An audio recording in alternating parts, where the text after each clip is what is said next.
एक आज हम एक छोटे से टॉपिक की बात कर रहे हैं। क्या? एनीमिया। क्या होता है एनीमिया? आप बायोलॉजी की स्टूडेंट हो तो वैसे भी जानकारी होना चाहिए। एनीमिया क्या होता है? सामान्य भाषा में हम कहते हैं उसको हिंदी में रक्त अल्पता, और शुद्ध हमारी देशी भाषा में खून की कमी। ठीक।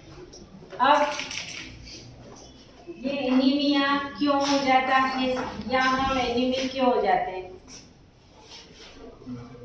जैसे अभी परसों के दिन 2 दिन पहले हमारे स्कूल में हीमोग्लोबिन टेस्ट हुआ लड़कियों का, और लड़कों का भी अगले मंडे को होने वाला है। तो भाई ये आवश्यकता क्यों पड़ी? ऐसा क्यों हुआ हीमोग्लोबिन टेस्ट अचानक स्कूल में? चक्कर आ गई। अभी 2-3 दिन पहले कुछ शपथ वगैरह हुई थी, उसमें बच्चियां गिरी, तो जो भी हमारे उनने फोन लगाया, हीमोग्लोबिन टेस्ट हुआ। ठीक। कई बच्चों का आया 5 या 6, तो उसका कई का ज़्यादातर का तो नॉर्मल आया, कुछ बच्चों का आया है कम। अब ये कम क्यों आया है? तो उनका हीमोग्लोबिन क्या है? बहुत कम। इसकी जो सामान्य वैल्यू होती है वो क्या होती है? 12 से 15। इसके बीच में हीमोग्लोबिन होगा, हमें कोई फर्क नहीं पड़ेगा। लेकिन जैसे जैसे हीमोग्लोबिन कम होता जाएगा, हम ज़्यादा लंबे समय तक खड़े नहीं रह पाएंगे, सिर दर्द रहेगा, चक्कर आएंगे, कमजोरी रहेगी। और आप लोगों की उम्र अभी क्या है? पढ़ने लिखने की है। तो जो हमारा एक शब्द है एकाग्रता या कंसंट्रेशन, इस एनीमिया के कारण एकाग्रता और कंसंट्रेशन में भी क्या होती है? कमी आती है। और कभी तो हम स्वस्थ महसूस कर रहे हैं, और कभी हमको जिस दिन ज़्यादा काम है उस दिन ही हमारी तबीयत बिगड़ रही है, सिर दुख रहा है, चक्कर आ रहे हैं। तो ये तो गलत बात है। तो किसी भी उम्र में, फिलहाल हम किशोर अवस्था की बात कर रहे हैं, पर वैसे भी हर उम्र में यदि व्यक्ति संतुलित भोजन लेता है, पर्याप्त नींद लेता है, तो उस व्यक्ति को कभी कोई प्रॉब्लम नहीं होती है। ठीक। नेचुरल बात कर रही हूँ। यूँ होने में तो यदि कोई इंटरनल बीमारी हो रही तो उसका हम कुछ नहीं कर सकते। यहाँ फिलहाल सामान्य अवस्था की बात हो रही है, तो हमारी खुद की ही स्वयं के प्रति जिम्मेदारी है कि हम संतुलित जीवन जिए, संतुलित खाना खाएं जिसमें सभी पोषक तत्व हो। यूँ नहीं कि फास्ट फूड और जंक फूड के पीछे भगो। खाते हैं ना अपन, शौकीन ही उसी के रहते हैं, सही है कि नहीं? जबकि वो बहुत ही नुकसानदायक होता है। ठीक। अब ये क्या होता है? HB हीमोग्लोबिन, रक्त में पाए जाने वाला प्रोटीन। ठीक। जो हीम प्लस ग्लोबिन, 2 चीज़ों से मिलकर बना हुआ है। यदि इसकी मात्रा हीमोग्लोबिन हमारी बॉडी में पर्याप्त है तो हमारे शरीर में पर्याप्त रक्त रहेगा। सामान्य वैल्यू क्या होती है? 5 लीटर होता ही है। अब हीमोग्लोबिन यदि पर्याप्त है तो हमें कभी भी एनीमिया नहीं होगा। लेकिन हीमोग्लोबिन यदि 12 से कम जा रहा है, हम 10-11 भी एक सामान्य वैल्यू मान लेते हैं, लेकिन यदि उससे कम है तो व्यक्ति में कुछ ना कुछ दिक्कत ही आएगी।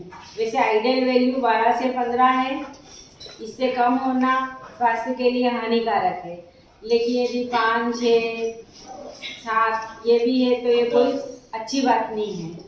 ठीक है। तो किशोर अवस्था में हो आप लोग अभी, तो आप लोगों को क्या करना चाहिए?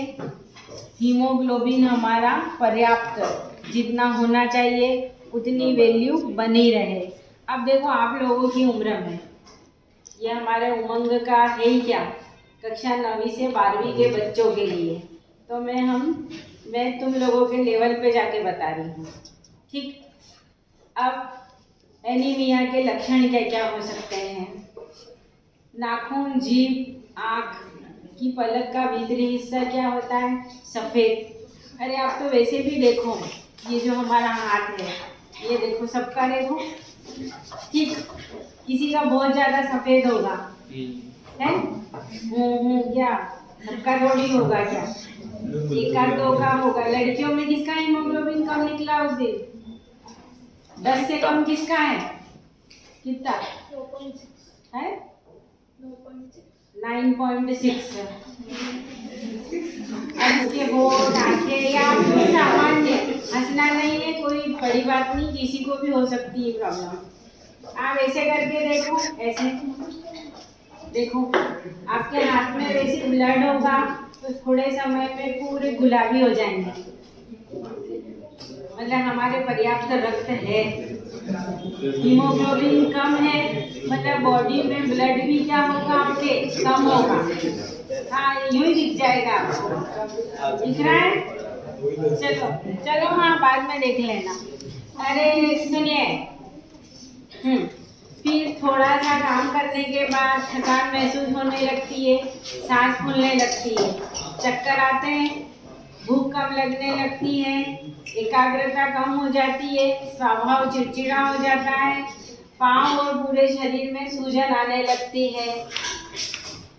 यदि हमको लगता है कि हाँ ये लक्षण है, मतलब कि हाँ हम एनीमिक हो सकते हैं, तो हमको एनीमिया का क्या करना चाहिए? टेस्ट कराना चाहिए, हीमोग्लोबिन टेस्ट, उससे हमें पता चल जाएगा। और फिर हमें क्या करना चाहिए? हाँ मैं बता रही हूँ। हाँ, भोजन तो है ही सही, संतुलित जीवन, संतुलित भोजन।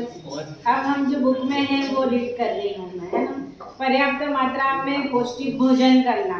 अब सुनना, पूरे दिन भर में, यूनी के एक ही बार में, हाँ दिन भर में 7 से 9 चपाती, रोटी, 2 कटोरी दाल, दूध, दही, छाछ, अंकुरित अनाज, हरी पत्तेदार सब्जियां, मेथी, पालक, बथुआ, चौलाई, खट्टे फल, नींबू, संतरा, आंवला, टमाटर, इसके अलावा आलू, पपीता।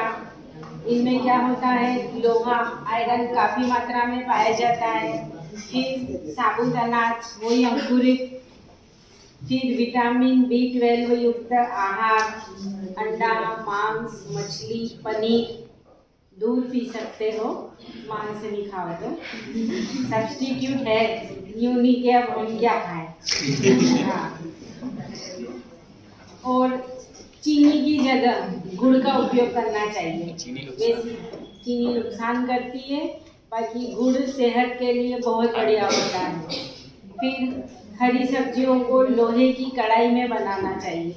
सब्जी का कलर जरूर चेंज होगा, बाकी कुछ मात्रा में उसमें आयरन आ जाएगा। और प्रतिदिन यदि आप एनीमिक है तो ज़बरदस्ती नहीं लेना, नहीं तो अभी हमने वो बात करी थी ऑस्टियोपोरोसिस की, कि ज़रूरत से ज़्यादा क्या हो जाएगा? कैल्शियम और फास्फोरस हड्डियों के ऊपर जमा हो जाएगा। यूँ तो वो आवश्यक है, लेकिन सामान्य से अधिक मात्रा हर चीज़ की क्या होती है? नुकसानदायक होती है। तो एनीमिक होने पर आयरन, फोलिक एसिड की गोलियां लेना चाहिए। और यूँ भी हम स्वस्थ भी हैं तो 2-3 महीने में एक आध खा लो, बाकी यूँ रूटीन में नहीं लेना है। और वैसे भी अभी आप लोगों की उम्र तो बढ़ती उम्र है, इसमें कोई प्रॉब्लम भी है ना, तो उसको नेचुरल तरीके से ठीक करने की कोशिश करो, नहीं कि गोली दवाइयों के चारे लगो, ठीक है? और इस तरीके से अब हमारे देश में एनीमिक 56% महिलाएं और 25% पुरुष एनीमिया से ग्रस्त हैं, आंकड़ों के अनुसार। एनीमिया के लक्षण दिखते से ही उसका उपचार करना चाहिए या अपने लेवल पर संतुलित आहार लेना चाहिए।